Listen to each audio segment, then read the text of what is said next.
The wooden planks of our wheelchair ramp groan softly under Harold's careful steps, and I feel my chest tighten.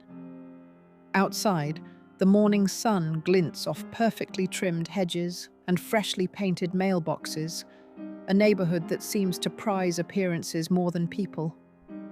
Then I see it, the letter from the HOA. They want the ramp removed. Just like that, the life we've been slowly rebuilding feels fragile, our routines suddenly public, our dignity questioned. I know we're older, yes. My hands tremble slightly as I reach for the railing, but our minds are sharp, and our determination is steady. And yet, in the midst of this small storm, someone unexpected moves in next door. Clara. She watches, she listens, and she thinks differently. She doesn't bring rules or lawyers. She notices what matters most, our human story. Have you ever felt your home, your space, challenged by rules that forget you're a person first? Stay with us to see how Harold and I, with a quiet ally, find not just a way to keep our ramp, but a way to reclaim control, dignity, and hope. I'd imagined our new front door would swing open to possibility, not to this peculiar weight in my chest. Harold stood beside me on the porch, one hand gripping his cane, the silver one with the rubber tip that squeaked on tile, while I fumbled the key into the lock. 37 years we'd spent in the old colonial across town, and now here we were, starting over at 78 and 76, because stairs had become the enemy. The door gave way with a soft click. Harold took his first step inside, and I watched his jaw tighten. He hated the cane, hated needing it. The stroke had been mild, the doctors said, as if mild made the left side weakness any less humiliating for a man who'd built cabinets with his bare hands for 40 years. "Smells like fresh paint," he said, his voice deliberately light. "And someone else is cooking." I smiled, despite myself. "That's just the new carpet smell, Harold." "Well, it's terrible." The living room stretched before us, empty except for the tower of boxes the movers had stacked against one wall. Sunlight poured through the bay window, highlighting every pristine inch of beige carpet. Outside, the lawns looked like they'd been trimmed with scissors. Not a dandelion in sight, not a single crooked mailbox. Harold made his way to the couch, one of the few pieces already in place, and lowered himself carefully. I saw him wince when his left leg didn't quite cooperate. He caught me looking. "I'm fine, Margaret." "I know you are." But we both knew that wasn't quite true. You ever notice how a single moment can rewrite everything? 1 second, Harold was reaching for his coffee mug at the breakfast table. The next, his hand went slack, and his words came out tangled. The hospital hallways had smelled like disinfectant and fear. I'd held his hand through the CT scan, the physical therapy consultations, the occupational, therapists' cheerful instructions on adaptive equipment. I started unpacking the kitchen boxes first, finding our old mugs and chipped plates. My hands needed something to do. Through the window above the sink, I spotted a woman jogging past with a golden retriever, both moving in perfect rhythm. She didn't glance toward our house. "There's a binder on the table," Harold called from the living room. "Says welcome." I dried my hands and walked over. The binder sat on the small entry table like a warning, thick, navy blue, with Pinewood Estates Homeowners Association embossed in gold letters. I flipped it open. Section headings marched down the table of contents: architectural guidelines, landscaping requirements, exterior modifications, mailbox specifications. "Light reading?" Harold asked. "Something like that." I kept turning pages. The language was formal, stiff. All exterior modifications require prior written approval from the Architectural Review Committee. Unapproved structures will be subject to immediate removal and fines of up to $100 per day. I closed the binder. By evening, we'd managed to unpack the bedroom and half the kitchen. Harold sat at the dining table, another piece the movers had assembled, eating leftover Chinese food from paper cartons.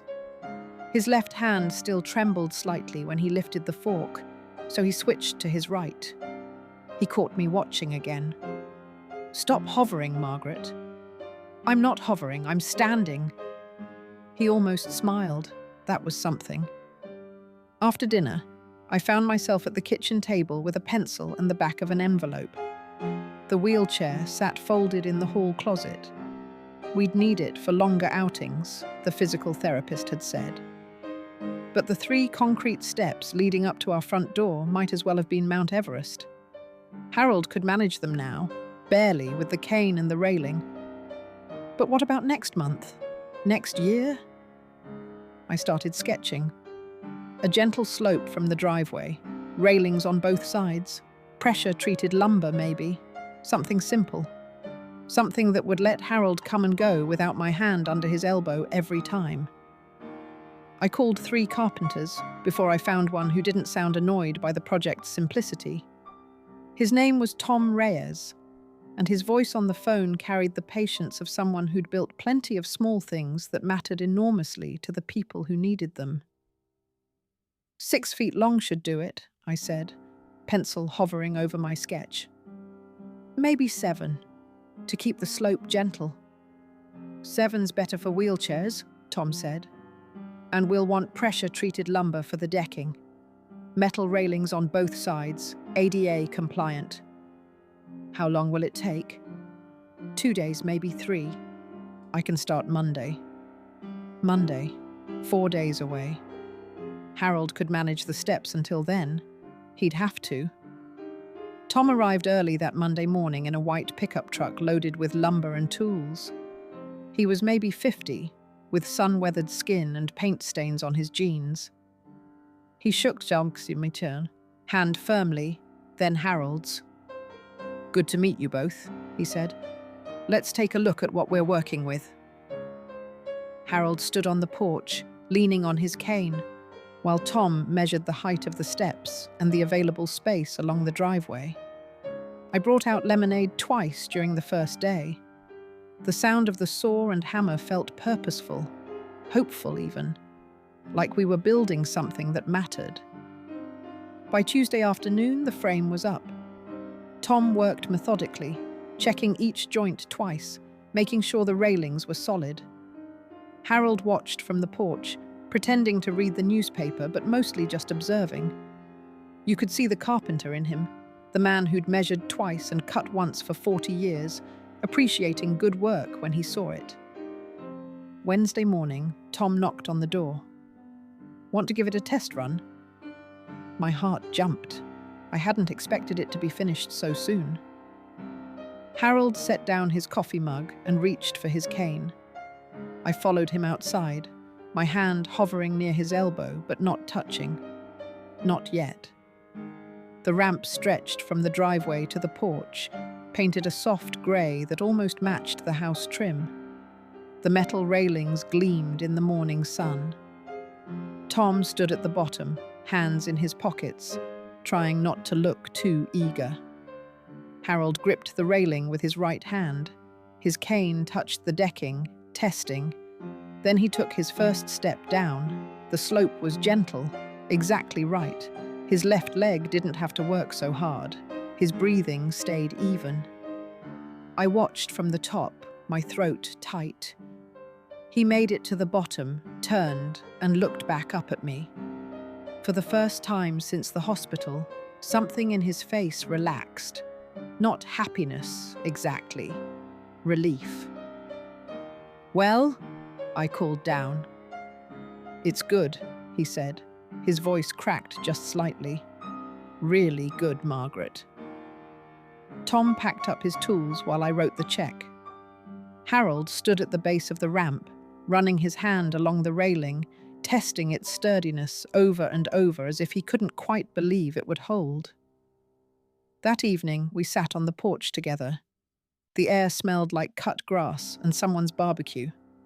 Harold rested his cane against the railing.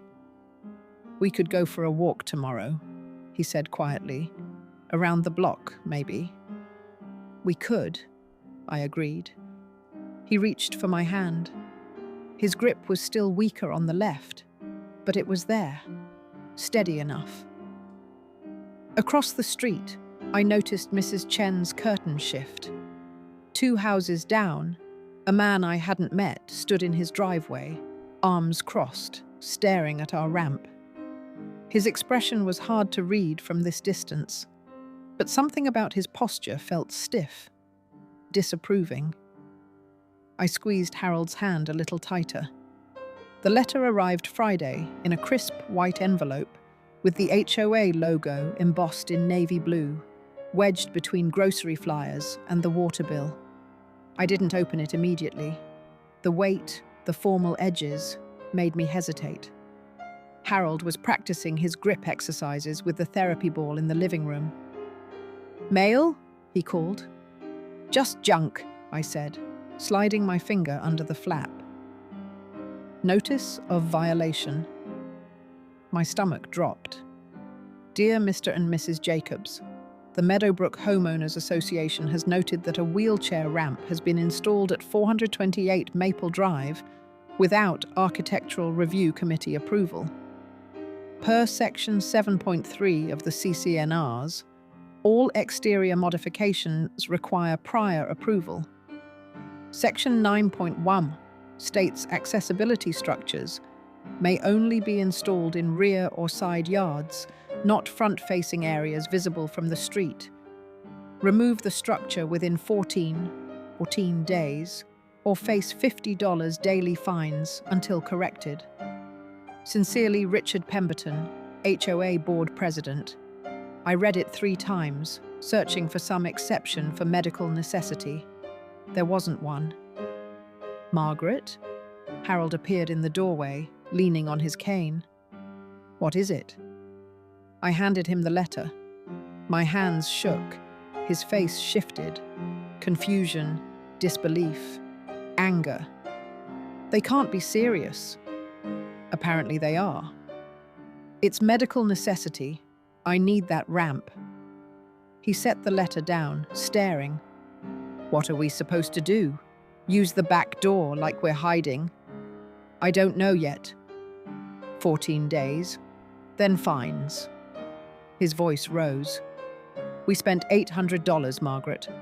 We can't afford to remove it and pay daily fines." He turned away, gripping the counter. His shoulders tightened. The tremor started in his left arm, the one that acted up when stressed. "Maybe we could apply retroactively," I said, though. I said.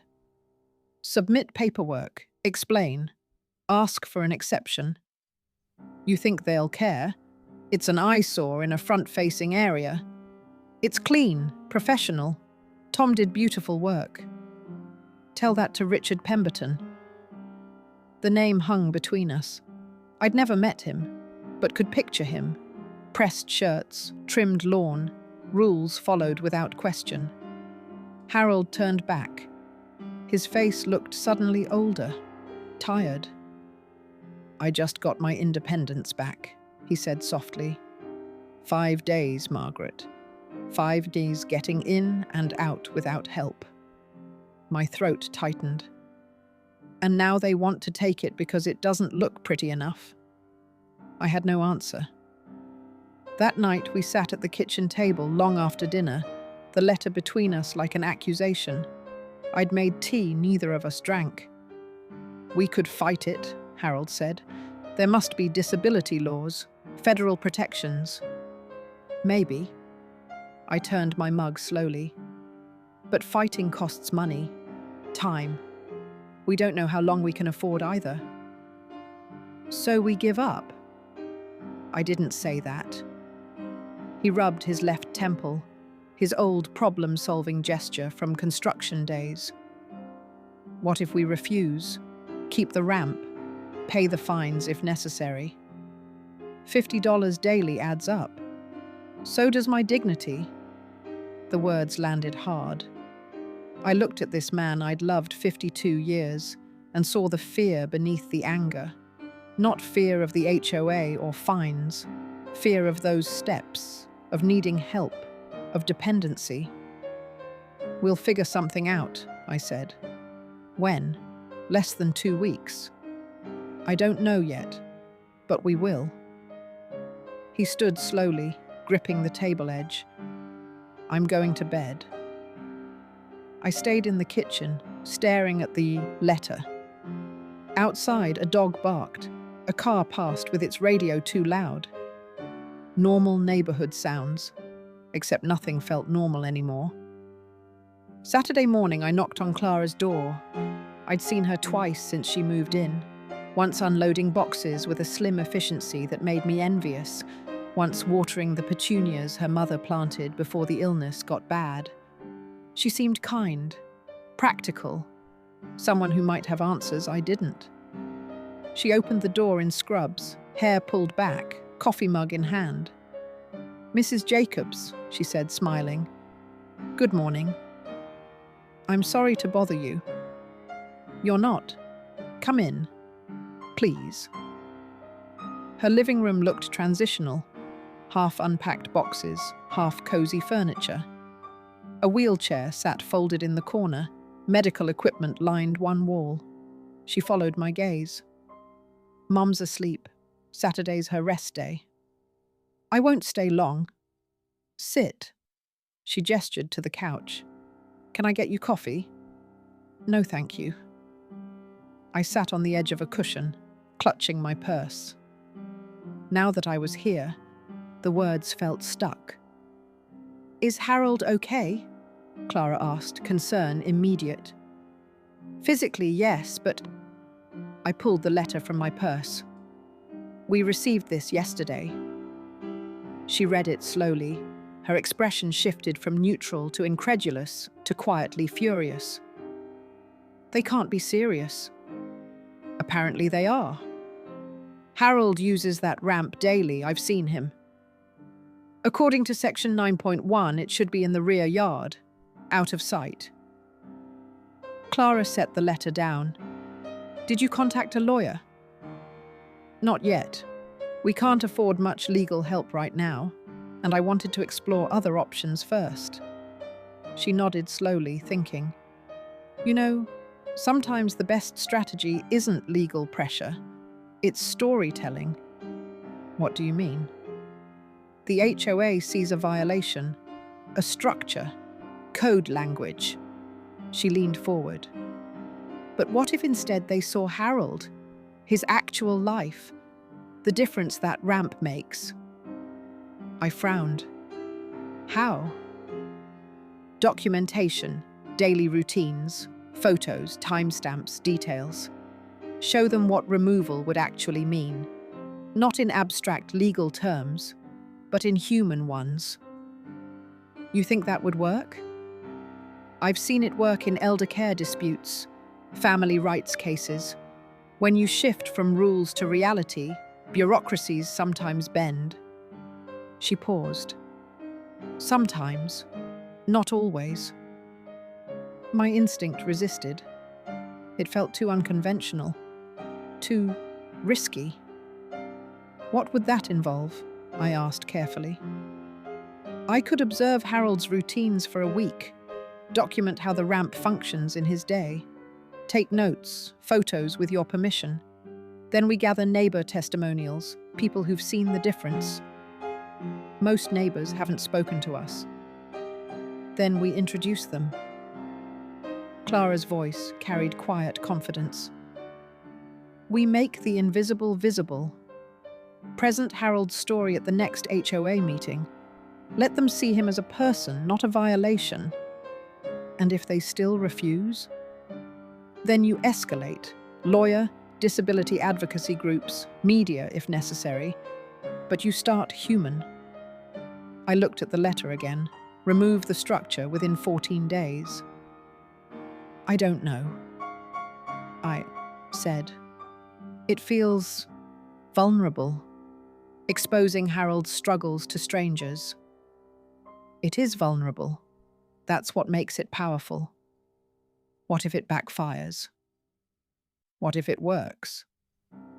She said it simply, not dismissive of my fear, but acknowledging the possibility I hadn't let myself imagine. I thought of Harold gripping the counter last night, tremor starting.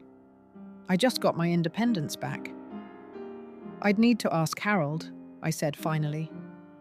Of course. Talk to him. If you both agree, I'm here. Why would you do this for us? You barely know us. Clara smiled, but something sad flickered behind it. Because I've watched bureaucracies dismiss people who deserve better, and because your ramp matters more than their aesthetics. I stood slowly. Let me talk to Harold. Take your time. You've got 13 days. Harold sat in his chair when I returned, staring at nothing. Well? He asked. I explained Clara's plan. He listened without interrupting. When I finished, he was quiet a long time. She wants to follow me around, he said. Document your routines, with permission. Turn my life into evidence. Turn your life into a story. He exhaled slowly. It feels like begging. It feels like showing the truth. What if they don't care? Then we'll know we tried something before lawyers and fights. He looked at me finally, tired, uncertain, but something else too, maybe hope. You trust her? I think so. All right, he said quietly. Let's try it.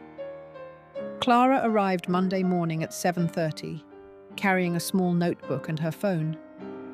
Ready? She asked at the door. Harold sat at the kitchen table, already dressed. He'd been up since 6, nervous energy making sleep impossible. As I'll ever be, he said. She set her things on the counter. We'll start simple, just your morning routine. Pretend I'm not here. Hard to pretend when someone's watching? Fair point.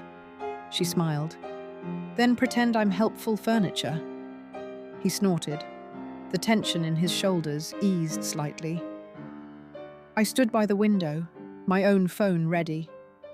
Clara had shown me which settings to use, timestamp visible, good lighting, brief clips rather than long recording songs. Harold gripped the table edge and stood. His left leg trembled, the weakness from the stroke still obvious in the morning. He reached for his cane. How far are you walking today? Clara asked conversationally. Mailbox and back. That's the goal. Good goal. He moved slowly toward the front door. Each step required concentration.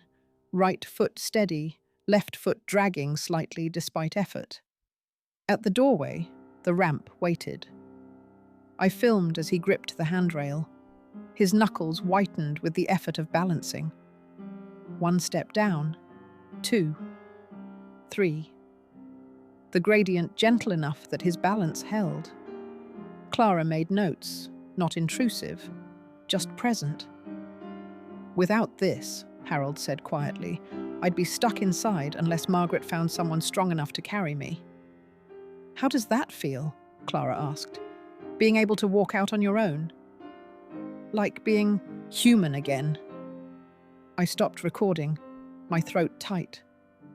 Harold made it to the mailbox and back, 15 minutes to total. By the time he reached the kitchen chair, sweat beaded his forehead. You okay? I asked. Tired, but I did it. Clara handed him water. Tomorrow we'll document afternoon activities, show the full scope. By Wednesday, neighbours had started noticing. Mrs. Chen from across the street waved as Harold descended the ramp. Looking strong, Harold. He lifted his cane in acknowledgement. On Thursday, Mr. Patterson, who'd barely nodded before, stopped his morning jog. "That ramp working out for you?" "Makes all the difference," Harold said. "Good. Good to hear." Small moments, brief exchanges, but something shifting. Friday afternoon, another letter arrived. I opened it at the kitchen table. Clara sat across from me, reviewing her notes from the week. "This is your second notice. Failure to remove the unauthorized structure will result in fines of $100 per day, beginning on the compliance deadline. The HOA board expects all residents to uphold community standards." My hands shook. "Let me see," Clara said. I passed her the letter. She read it twice, expression hardening. "They're escalating. $100 a day. Pressure tactic. They want you to panic and comply." "It's working." Harold wheeled himself to the table. "What now?" "Now we keep documenting," Clara said firmly. "We've got 3 more days before the deadline. I need neighbor testimonials, and we need to prepare for the HOA meeting next Tuesday." "What if they won't listen?" I asked. "Then we have evidence they ignored a disabled resident's needs. That matters legally and publicly." She met my eyes. "But let's not assume the worst yet. Some of these board members are human. They might surprise you." "Or they might not," Harold said. "True, but either way, we build the record. Every walk Harold takes, every neighbor who sees the difference, every moment that ramp gives him dignity." She tapped her notebook. "This becomes your story, not their rule book." I looked at Harold. He looked exhausted but resolute. "All right," I said. "We keep going." Clara stood. "I'll start contacting neighbors this weekend. Friendly conversations, see who's willing to speak up." After she left, Harold and I sat in silence. "This feels slow," he said finally. "It is slow. And uncertain. Yes. But it feels right."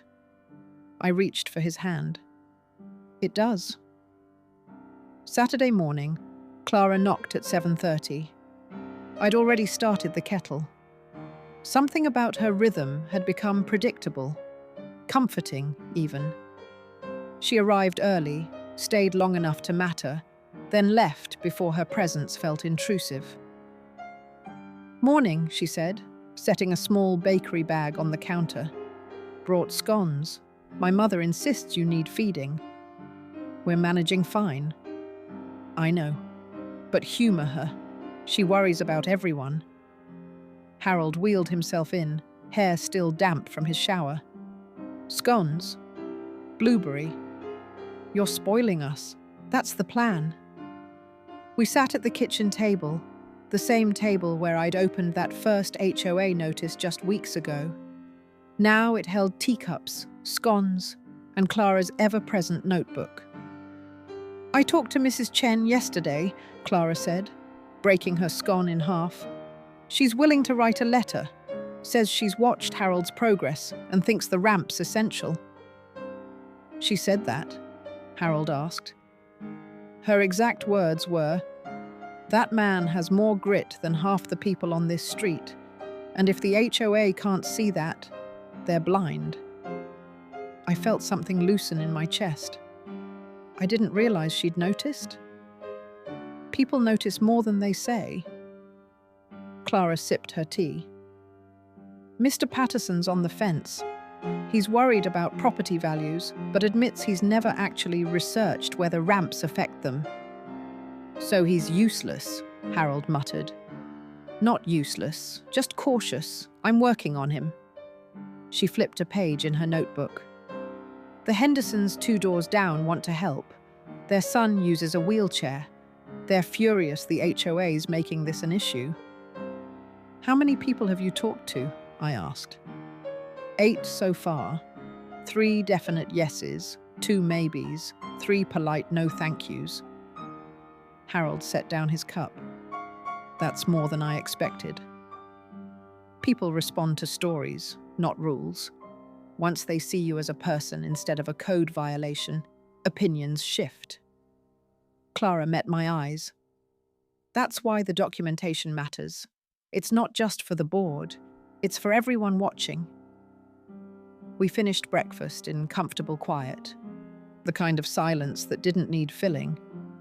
I realized I hadn't felt this settled since before Harold's stroke, maybe longer. There was something stabilizing about routine, about knowing someone would show up and care without expecting anything in return. After Clara left, I washed the dishes while Harold practiced standing exercises at the counter. His physical therapist had given him a list. Most days he managed 3 sets. Today he pushed for 4. You don't have to overdo it, I said. I'm not overdoing. I'm preparing. For what? That meeting. I want to walk in on my own. I dried the last plate slowly. Even if you don't, I know, but I want to.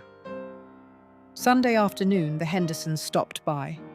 Paul Henderson was in his 50s, broad-shouldered and direct. His wife, Linda, carried a folder of papers.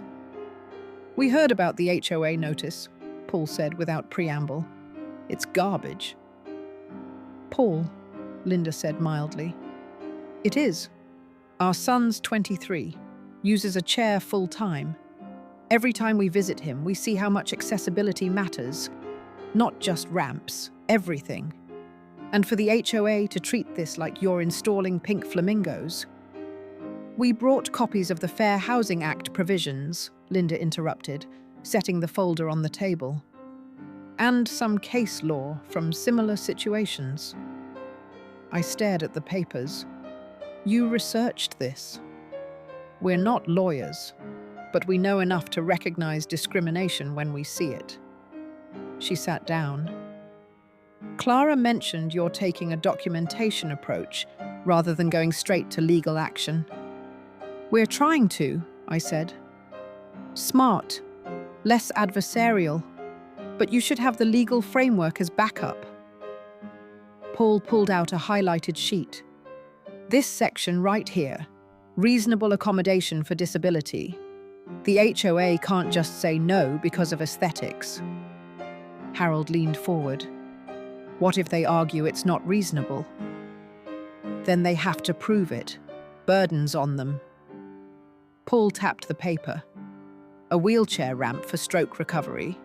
That's textbook reasonable. We talked for another hour. By the time they left, I had a folder full of resources and a strange, fragile hope I hadn't felt before.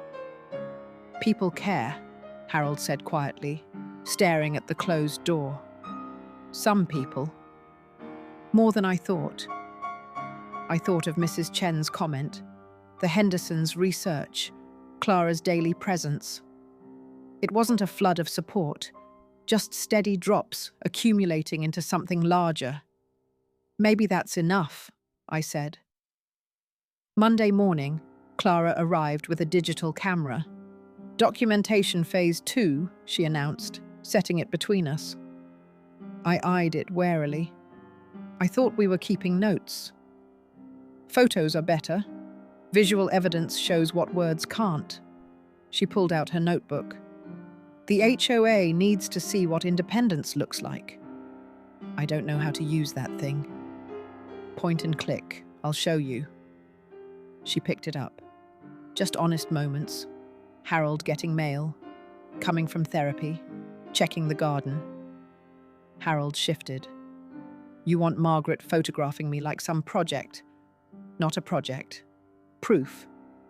Clara's voice stayed gentle. The HOA sees a ramp. We need them to see a life. I understood the logic. Didn't make it comfortable. We had to justify Harold's existence instead of simply living it. But what choice existed? Fine. Show me. The first photos felt awkward. I fumbled with buttons, accidentally zooming on the mailbox instead of Harold. He laughed, and I caught that moment. His face mid-grin, one hand on the wheel, sunlight across the ramp. Checking the screen, something in my chest tightened. He looked like himself, not diminished, just Harold, moving through the world on his terms. "Got it?" Clara called. "I think so." Over days, I kept the camera nearby. First, I staged moments, but they felt false. So I stopped directing and just watched. I photographed him watering roses, leaning from his chair, captured him rolling up the ramp with groceries balanced on his lap, refusing help. Took a candid shot of him and Clara laughing mid-conversation. Each image told a small story. Together they built a narrative of adaptation. Resilience. I started logging details. Tuesday, 10 a.m. Harold retrieved mail independently. Ramp surface dry, no slipping. Wednesday, 2 p.m.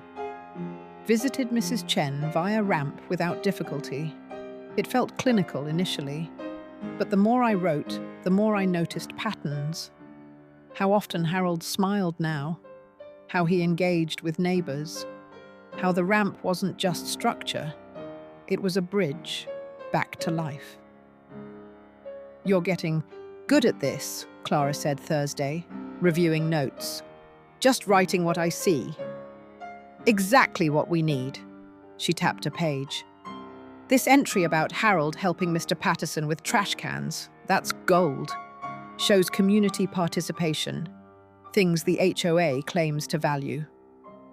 I hadn't considered that angle. I'd just recorded a small gesture. Neighborly. "It matters," Clara said.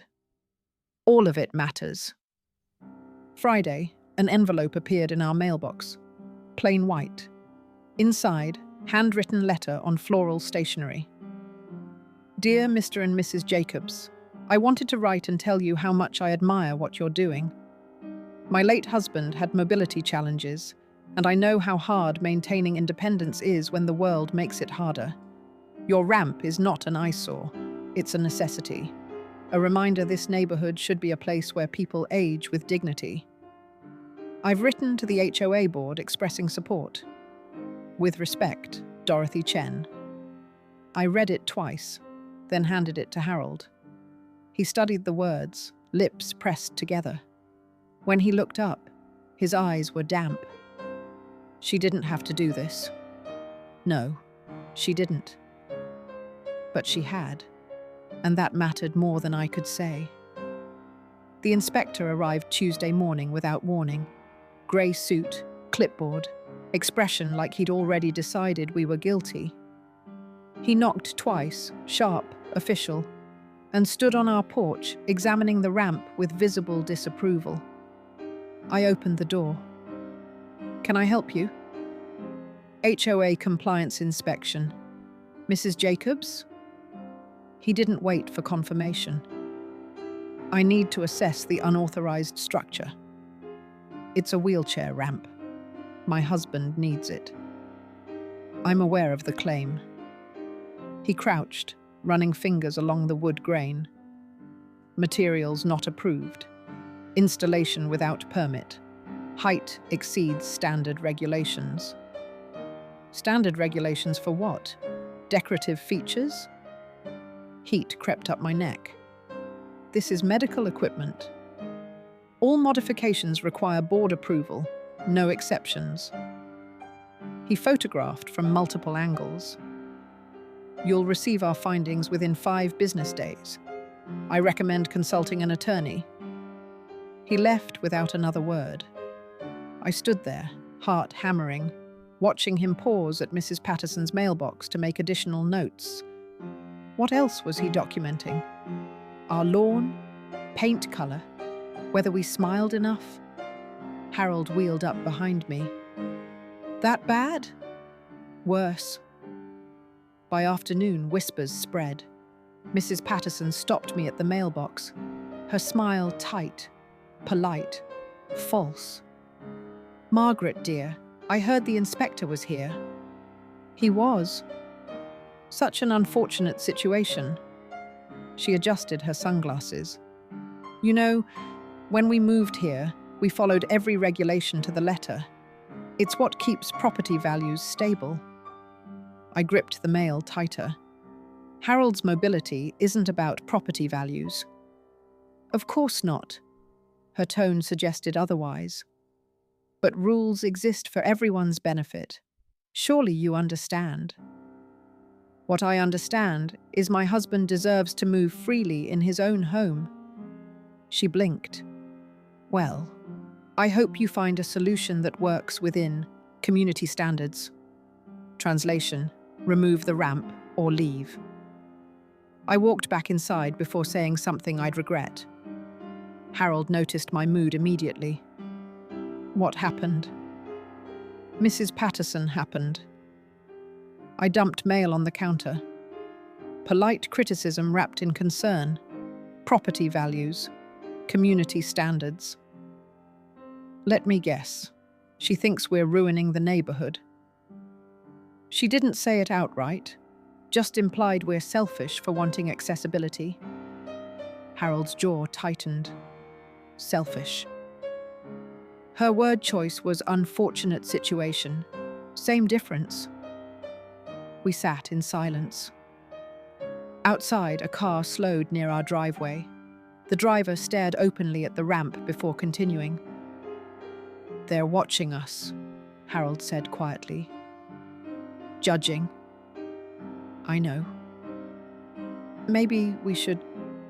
Don't. I met his eyes. Don't say we should give up. I was going to say maybe we should prepare for a fight that's bigger than just the HOA. He was right. This wasn't just bureaucratic rules anymore. It was perception, reputation, whether our neighbors saw us as people or problems. Clara found us an hour later, still sitting in tense silence. Saw the inspector leave, she said, setting down her bag. How bad? He photographed everything, called it an unauthorized structure. I rubbed my temples. And Mrs. Patterson made it clear we're disrupting neighborhood harmony. Mrs. Patterson is scared. Didn't seem scared, seemed judgmental. Same thing, different packaging. Clara pulled out her notebook. People fear change. Accessibility reminds them aging happens. That rules might not cover real life. So what do we do? Harold asked. Wait for them to fine us into bankruptcy? No. We keep documenting, keep building our case. She tapped her notes. But we also need to address perception. Show neighbors this isn't about flouting rules. It's about dignity. How? Visibility. Harold uses the ramp daily. You both stay present, engaged, friendly. Let them see normalcy, not defiance. It sounded exhausting, performing our humanity for people who'd already decided we were inconvenient. But what choice existed? We can do that, I said, though my voice wavered. Clara squeezed my hand. I know you can, and you're not doing it alone. That evening, another letter arrived. Anonymous this time. Typed. Your ramp is an eyesore. Remove it before legal action forces your hand. Some of us value this neighborhood's appearance. No signature, just cold, cowardly judgment. Harold read it once and set it aside. They're trying to scare us. It's working. Margaret. He reached for my hand.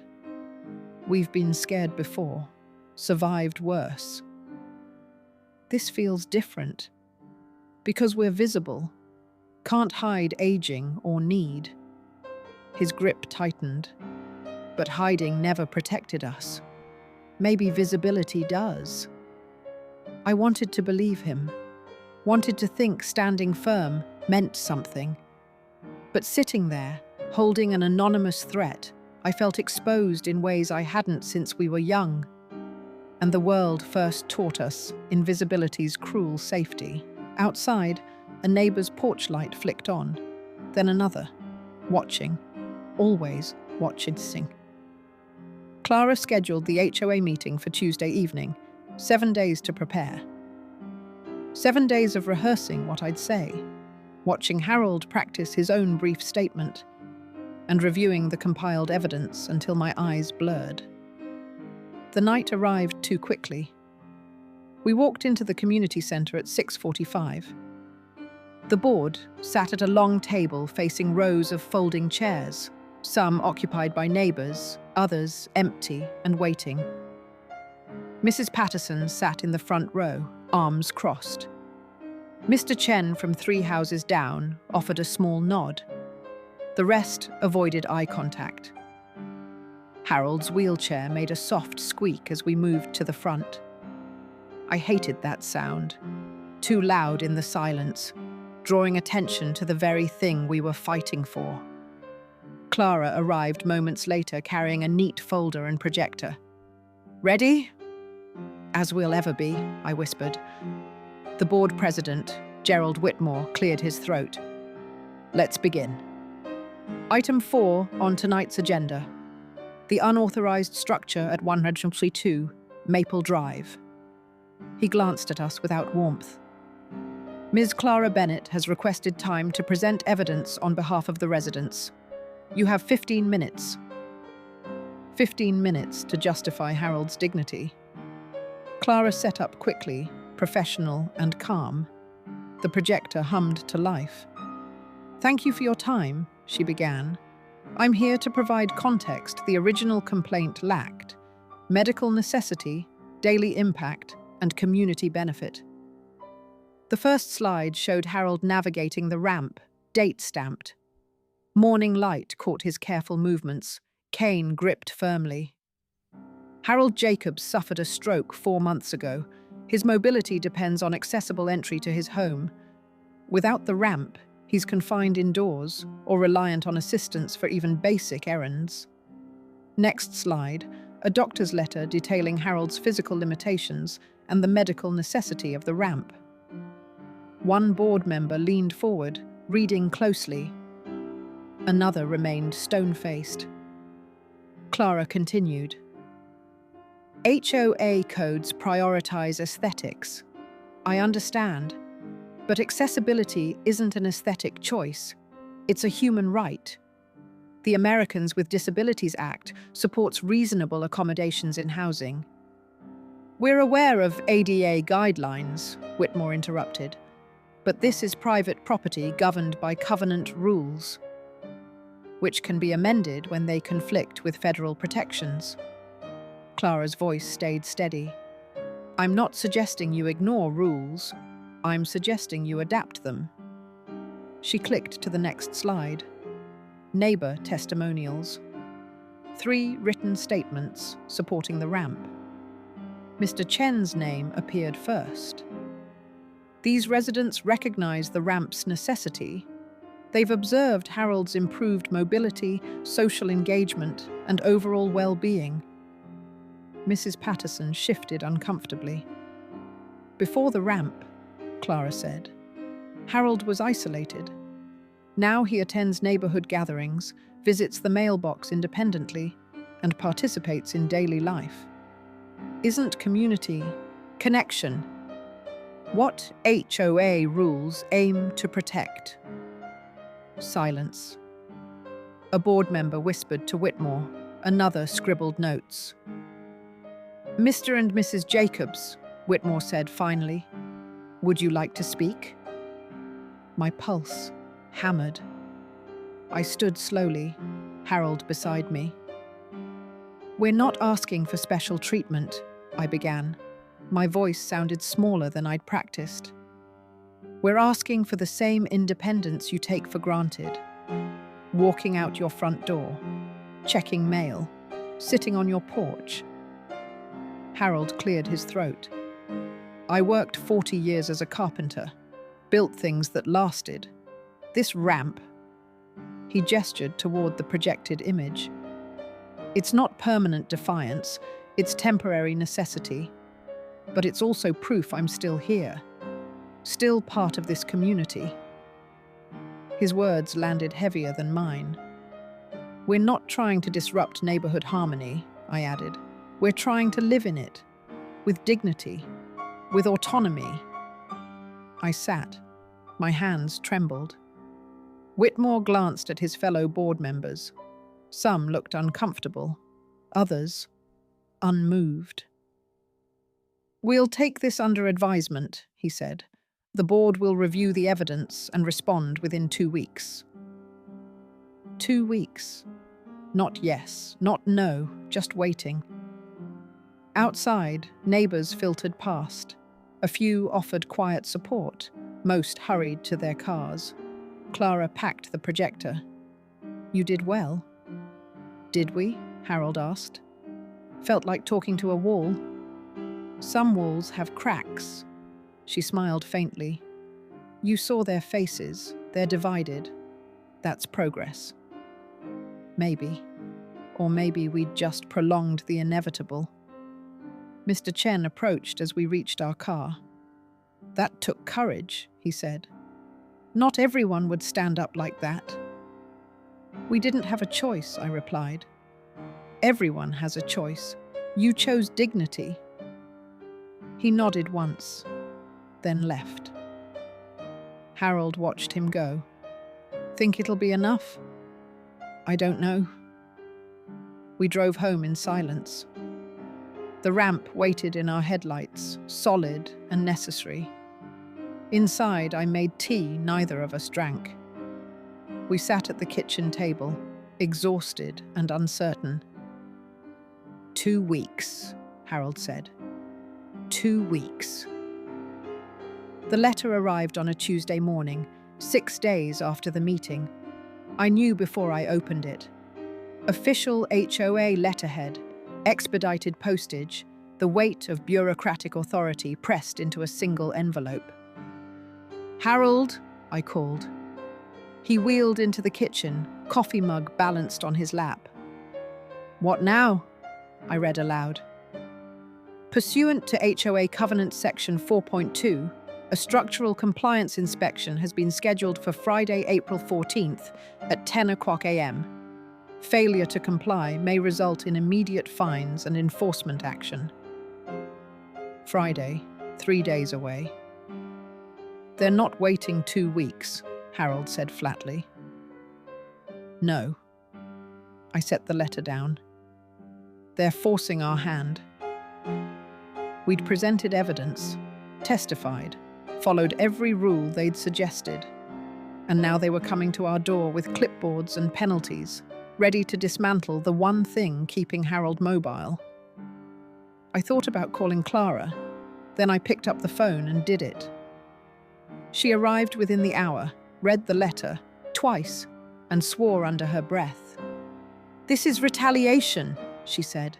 "They're testing whether you'll fold under pressure." "Will we?" Harold asked. Clara looked at him. "That's up to you. But if you want to fight, we need witnesses. People who'll stand with you when the inspector arrives." "Who'd do that?" I asked. "Most of the neighborhood barely knows us." "Some do. Mr. Chen, the Hernandez family. Even Mrs. Patterson seemed uncomfortable at the meeting." Clara pulled out her phone. "I'll reach out, but you need to be visible. Let people see you using the ramp, living your life. Make it impossible to ignore what's at stake." Harold nodded slowly. "So we don't hide?" "No," Clara said. "We don't hide." The next 2 days blurred together. Harold made a point of checking the mail every morning, navigating the ramp with careful precision. I watered the front garden, visible and unhurried. Neighbors paused on their walks. Some waved, others looked away. Clara knocked on doors. I watched from the window as she spoke with Mr. Chen, then the Hernandezes, then 2 families I'd never met. Some conversations lasted minutes, others ended quickly. Wednesday evening, she returned with a small notebook. 4 confirmed, she said. Mr. Chen, the Hernandezes, And surprisingly, the Abbotts. Mrs. Patterson declined, but said she'd think about it. 4, I repeated. Out of how many houses? 23. Clara sat. But 4 is better than none. And people talk. If they see others standing with you, it shifts the narrative. I wanted to believe her. Thursday night, I couldn't sleep. Harold dozed fitfully beside me. I stared at the ceiling, replaying every interaction, every detail that might tip the scales. What if the inspector ignored testimony? What if the board had already decided? What if Friday ended with fines we couldn't afford and a ramp ordered dismantled? I got up, made tea, and stood at the front window. The ramp gleamed faintly under the streetlight. Modest. Necessary. Ours. I wasn't ready to lose it. Friday morning arrived cold and clear. I dressed carefully, respectful but not desperate. Harold wore his good sweater. We ate breakfast in silence, waiting. At 9:30, Clara knocked. "They're coming," she said. "Mr. Chen just texted. The inspector's van turned onto the street." My stomach tightened. And the others? On their way. We stepped outside. The morning air bit at my face. Harold wheeled onto the porch, steady and composed. Mr. Chen appeared first, walking briskly from his house. Then the Hernandezes, a younger couple with a toddler in tow. The Abbotts followed, nodding politely. 4 became 5 when Mrs. Patterson emerged from her door, hesitant but present. Clara stood beside us, calm and watchful. The inspector's van pulled into our driveway. A man in a polo shirt and clipboard stepped out, glanced at the small crowd, and frowned. "Mrs. Jacobs?" he called. "Yes. I'm here for the compliance inspection." We're aware. Looked at the neighbours, then back at his clipboard. "This is a private inspection." "It's a public matter," Mr. Chen said quietly. The inspector hesitated. Harold rolled forward slightly. "We're ready whenever you are." The man glanced around once more, at the ramp, the witnesses, the unyielding presence of people who'd chosen to stand here. Then he clicked his pen and approached. The inspector measured, photographed angles, tested weight distribution with a device I didn't recognize. He crouched, peered underneath, scribbled notes that meant nothing to me. Harold sat motionless on the porch. I stood beside him, hands clasped. The neighbours watched in silence. After 15 minutes, the inspector straightened. "The ramp exceeds the permitted protrusion into the front setback by 14 inches. It also lacks the decorative screening required under Section 4.2.7. My chest tightened. "Decorative screening?" Clara asked. "Lattice, plants, or architectural features to minimize visual impact." He tapped his clipboard. "Without modifications, the structure remains non-compliant." "How long do we have?" I asked. "The board meets Monday evening. You'll receive their decision within 72 hours after that." He turned toward his van. Mr. Chen stepped forward. "What about testimony?" The inspector paused. "Testimony? We're neighbours. We've seen how the ramp functions. Don't you want to hear from us?" "My job is to measure compliance, not gather opinions." The man's voice wasn't unkind, just procedural. "You can submit statements to the board directly." He drove away. We stood there in the quiet aftermath, unsure what to do next. Mrs. Patterson approached slowly. "That wasn't fair," she said. 14 inches, decorative screening. It's absurd." "It's the rules," I said quietly. "Then the rules are wrong." She looked at Harold. You shouldn't have to fight this hard just to leave your own house. Harold nodded. Thank you. She nodded back and left. The others lingered briefly, offering quiet encouragements before returning to their own homes. Clara walked us inside. Monday's meeting, she said. That's when we make the real case. We've already presented evidence, I said. What more can we do? You can speak for yourselves. Clara looked between us. Not me. Not your doctor. You. Together. Tell them what the ramp means. Make them see you, not just a violation. I felt Harold's hand find mine. We've never been good at speeches, he said. You don't need speeches, Clara said gently. You just need honesty. That weekend, we practiced. Not formal speeches, Clara was right about that. We sat at the kitchen table and talked about routines. Harold described the relief of wheeling himself to the mailbox without help. I spoke about mornings when he made coffee while I showered, small freedoms regained. Clara listened, occasionally asking questions that sharpened our thoughts. By Sunday evening, we'd found our rhythm. Monday arrived, cold and overcast. The HOA meeting room, a sterile community centre space, filled slowly. Board members sat behind a long table. Neighbours trickled in, some supportive, some curious, a few visibly sceptical. Clara sat in the front row. Harold and I waited near the door. The board president, a woman named Patricia Simmons, called the meeting to order. She reviewed procedural matters, then turned to us. Mr. and Mrs. Jacobs, the floor is yours. We moved forward together, Harold wheeling, me walking beside him. I'd expected nerves. Instead, I felt something steadier. Purpose, maybe. Thank you for hearing us, I began. 3 months ago, my husband had a stroke. He survived, but his mobility changed. The ramp we installed isn't decorative. It's not a statement. It's the difference between Harold leaving the house independently or relying on me to lift him down the steps.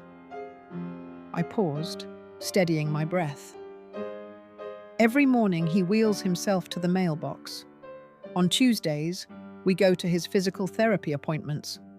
On weekends, we sit on the porch and watch the neighborhood. These aren't grand activities, but they're ours.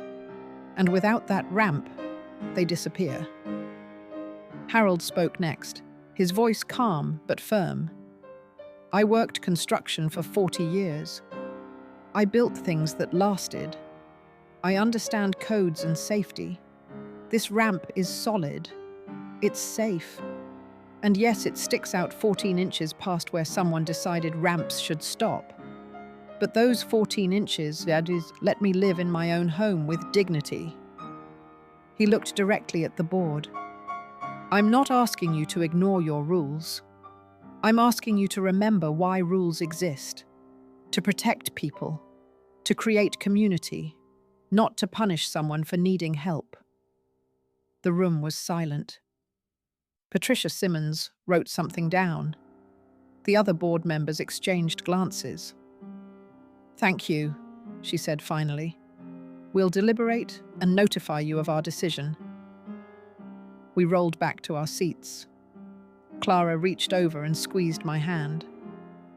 Now we waited. Patricia Simmons glanced at her notes, then looked up. Before we deliberate, we'll hear from any residents who wish to speak. A few moments of silence followed. Then Mr. Chen stood. I've lived here 8 years, he said. I've followed every rule, attended every meeting, paid every assessment on time. I believed in order, structure. He paused. But 3 weeks ago, I watched Harold wheel himself down that ramp to help his wife carry groceries. He didn't ask for assistance. He didn't wait for someone stronger. He participated in his own household. That's not a violation. That's independence. He sat down. Mrs. Patterson rose next, slower, gripping her cane. "I'm 74, she said. "When I first saw the ramp, I'll be honest, I thought it looked out of place. But then I thought about my own knees, about the day I might need something similar. And I realized how quickly we forget that codes are written by people who assume everyone moves the same way." She looked at Harold. "You've shown this neighborhood what dignity looks like. Thank you." She returned to her seat. Clara stood. "I'm not a long-time resident, but I've watched the Jacobs navigate a system that wasn't built for them. They didn't demand special treatment. They asked for basic access. And they did it with more patience and grace than most of us would manage." One of the board members, a younger man named Tom Rivera, cleared his throat. "May I speak, Madam President?" Patricia nodded. Tom stood, adjusting his glasses. "I voted to send the initial notice. I believed we were protecting property values and neighborhood consistency. But after reviewing the documentation Mrs. Jacobs submitted, I realized we were protecting an idea, not people. The ramp is well built. It serves a legitimate need. And frankly, if we can't make reasonable accommodations for residents with disabilities, we're failing our most basic responsibility." Another board member shifted uncomfortably but said nothing. Then, unexpectedly, a voice came from the back. "I'd like to say something." I turned. It was Robert Caldwell, the man who'd complained loudest at the first neighborhood gathering, the one who'd called the ramp unsightly. He walked forward slowly, hands in his pockets. "I was wrong," he said simply. "When I first saw the ramp, I didn't see Harold. I saw a change I didn't ask for. I thought about resale value and aesthetics." He stopped, looking at us directly. "But last week, my father had a fall. He's in rehab now, learning to walk again. And I realized that someday, maybe soon, I'll be looking for a home he can access, a place with a ramp. And I'll be grateful to find a neighborhood that didn't treat accessibility like a burden." His voice softened. "I'm sorry I made this harder than it needed to be. You deserve better." Harold nodded once. "Thank you." Robert returned to his seat. The room settled into stillness. I could feel the weight of what had just happened. Not dramatic, not loud, but significant. People were seeing us, not as a problem to solve or a rule to enforce, but as neighbors, as people who belonged. Patricia Simmons looked at her fellow board members. "Any further testimony?" Silence. "Then we'll take a 15-minute recess to discuss." The board members stood and filed into a side room. We waited. Clara leaned close. "That was remarkable." "Robert surprised me," I admitted. "People can surprise you," she said quietly, "when they're given the chance." Harold reached for my hand again. His grip was steady. We sat together, watching the clock, waiting for 15 minutes to decide whether our home would remain truly ours. 23 minutes passed. I counted each on the wall clock. Harold squeezed my hand twice.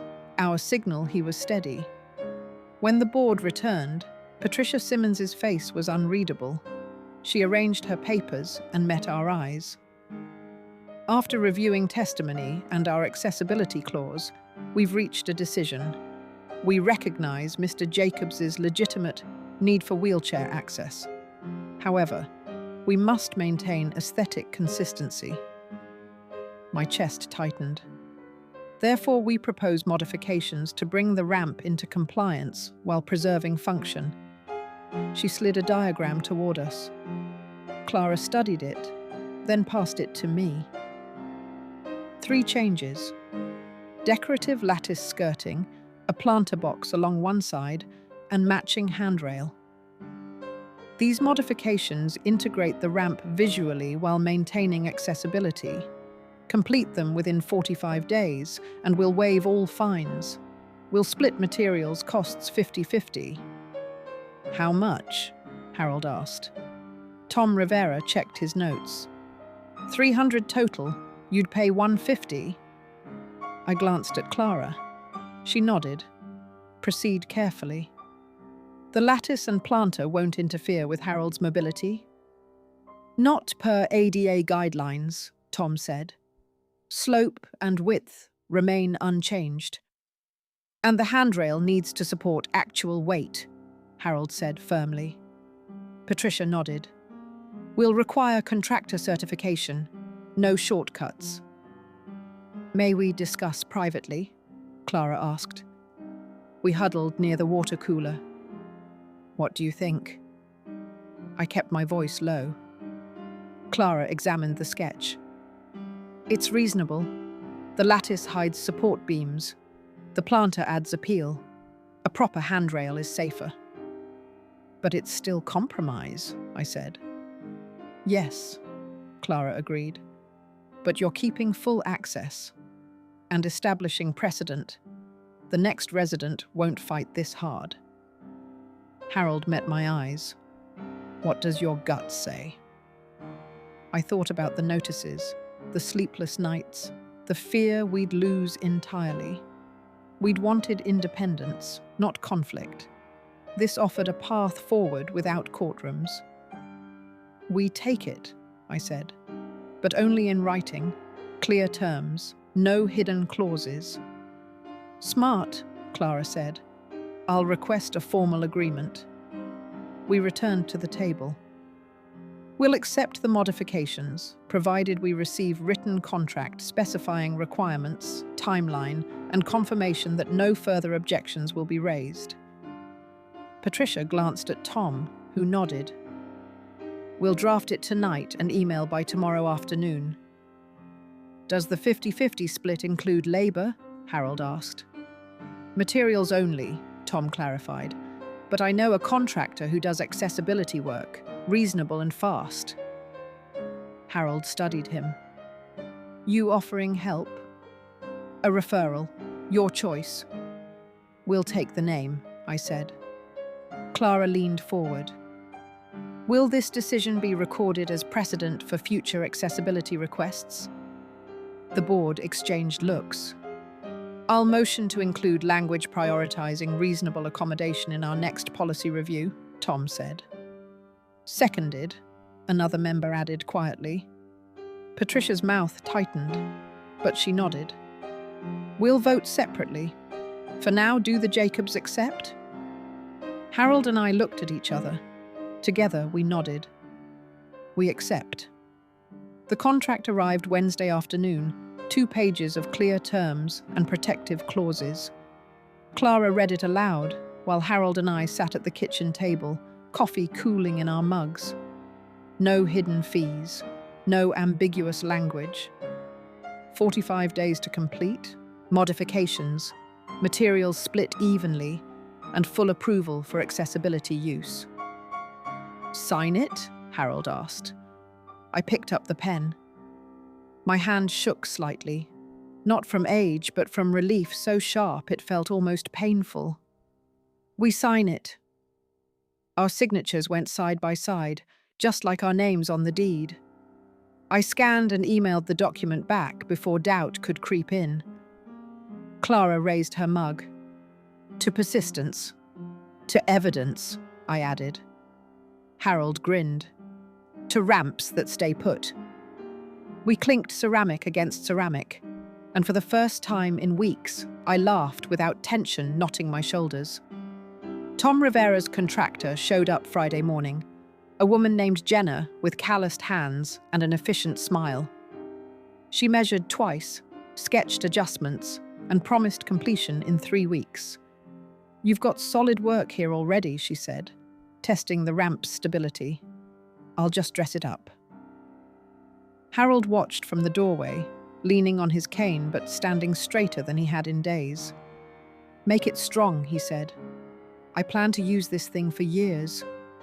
Count on it. I walked her to her truck, and she paused before climbing in. For what it's worth, she said quietly, my dad needed a ramp after his surgery. His HOA fought him too. He gave up. Her jaw tightened. Good on you for not backing down. I nodded, throat thick. We had help. Still took guts. She drove off, and I stood in the driveway, feeling the May sunshine warm my face. The neighborhood looked the same. Neat lawns, trimmed hedges, the Henderson's sprinkler ticking rhythmically. But something had shifted, invisible, yet undeniable. We'd stood our ground, and we'd been heard. Clara came by that afternoon with a box of pastries and her mother's walker, both women moving slowly across our yard. Thought we'd celebrate properly, Clara said. Her mother, Diane, smiled shyly. Clara told me what you did. I've been scared to ask for a ramp myself. You shouldn't be, Harold said firmly. Not anymore. We settled on the porch, Harold testing his balance on the ramp's gentle slope while Clara poured lemonade. The late afternoon light turned everything golden, softening edges and casting long, peaceful shadows. You know what I keep thinking about? I said, watching Harold roll down and back up with ease. All those nights I sat here alone, wondering if we'd made a mistake moving here. And now? Clara asked. Now I think we fought for the right thing. Not just for us, for anyone who comes after. Diane nodded. That matters more than you know. Clara didn't say much, just sipped her drink and watched Harold navigate the ramp with growing confidence. She'd never pushed herself forward, never claimed credit or demanded recognition. She'd simply seen what needed doing and done it, quietly, strategically, with a caregiver's instinct for dignity. You ever notice how the loudest voices aren't always the most effective? Thank you, I said, meeting Clara's eyes. For seeing us. For helping without taking over. She ducked her head, almost embarrassed. You did the hard part. I just took notes. You did more than that, Harold said. You reminded us we weren't alone. Clara's cheeks flushed pink, but her smile was genuine. That's what neighbors do. We sat together as the sun dipped lower, voices blending with birdsong and the distant hum of evening traffic.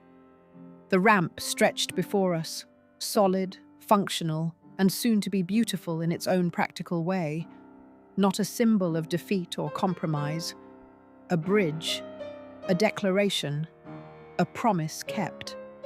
The following Tuesday, Jenna finished ahead of schedule. She stepped back from the ramp, wiping her hands on her jeans. All done. Rails are reinforced, gradient meets code, and the non-slip coating should last through winter. Harold wheeled himself down smoothly, testing the new handrails. His grip was confident, movements fluid. Perfect, he said simply. Jenna grinned. Good luck to you both. After she left, Harold and I stood together at the base of the ramp, his hand resting on mine. The structure gleamed in the afternoon light, sturdy wood with subtle curves that blended into the porch's natural lines. Doesn't look like a compromise, Harold said. It's not. It's exactly what we needed. He squeezed my hand. Think we'll get used to winning? I laughed. Let's not get cocky. But yes, I think we might. By Thursday, the porch had become our gathering place. Clara arrived first, balancing a tray of iced tea and cookies. Her mother followed more slowly, testing her own new ramp, installed just 2 days prior after a single polite letter to the HOA board. No fight, no threats, just a quiet approval that felt like vindication. Diane made snickerdoodles, Clara announced, setting the tray on our side table. Harold's eyes lit up. My favorite. I remembered. Diane smiled, settling into the porch swing with a soft sigh. Clara talks about you two constantly. All good things, I hope, I said. Mostly. Clara's grin was teasing. Except Harold's terrible jokes. They're excellent jokes, Harold protested. You just don't appreciate craftsmanship. We were still laughing when the Hendersons appeared at the edge of our yard. Linda carried a pitcher of lemonade. Tom held a folding chair. Mind if we join? Linda asked, hesitant, but hopeful. Please, I said, gesturing to the porch. They climbed the ramp slowly, Tom testing its stability with obvious approval. Jenna does good work. She does, Harold agreed. We settled into a comfortable rhythm, passing cookies, refilling glasses, swapping small talk about weather and gardens. Nothing profound, nothing scripted, just neighbours being neighbourly, the way it should have been from the start. Linda glanced at the ramp, then at Harold. I owe you an apology. I voted against this initially, thought it would set a bad precedent. Harold's expression softened. And now? Now I think precedents matter, but people matter more. She looked down at her hands. My mother needed a walker before she passed. I should have thought of that sooner. You're thinking of it now, I said gently. That's what counts. Tom nodded. Board's already discussing updating the accessibility guidelines. Your case made that possible. Clara caught my eye, her smile quiet and knowing. Change didn't always roar. Sometimes it whispered, one conversation and one ramp at a time. The afternoon stretched lazily, shadows lengthening across the yard. Diane dozed in the swing. Harold and Tom debated woodworking techniques. Linda and Clara traded recipes while I listened, content to simply be present. The neighborhood hummed around us, lawnmowers, children laughing, someone's radio playing softly. Ordinary sounds that had once felt exclusionary now felt like belonging. Mrs. Chen from 3 houses down walked past, waved and called out, "Ramp looks wonderful." "Thank you," I called back. She paused. "I have a friend who might need one. Mind if I give her your contact?" "Not at all." She continued her walk, and I turned back to find Clara watching me. "How does it feel?" she asked. "How does what feel?" Being the example instead of the exception. I considered that, watching Harold laugh at something Tom said, his wheelchair parked comfortably at the table's edge. The ramp stretched behind him. Not a barrier, not a concession, but a simple, dignified solution. "It feels like home," I said finally. "Like we're not just living here, we belong." Clara raised her glass. "To belonging." "To persistence," Diane added, waking with a sleepy smile. Linda lifted hers. "To doing better." Harold caught my eye, his expression warm with pride and relief and something deeper, gratitude maybe, or hope. "To second chances," he said. We clinked glasses, and the sound rang clear and bright in the spring air.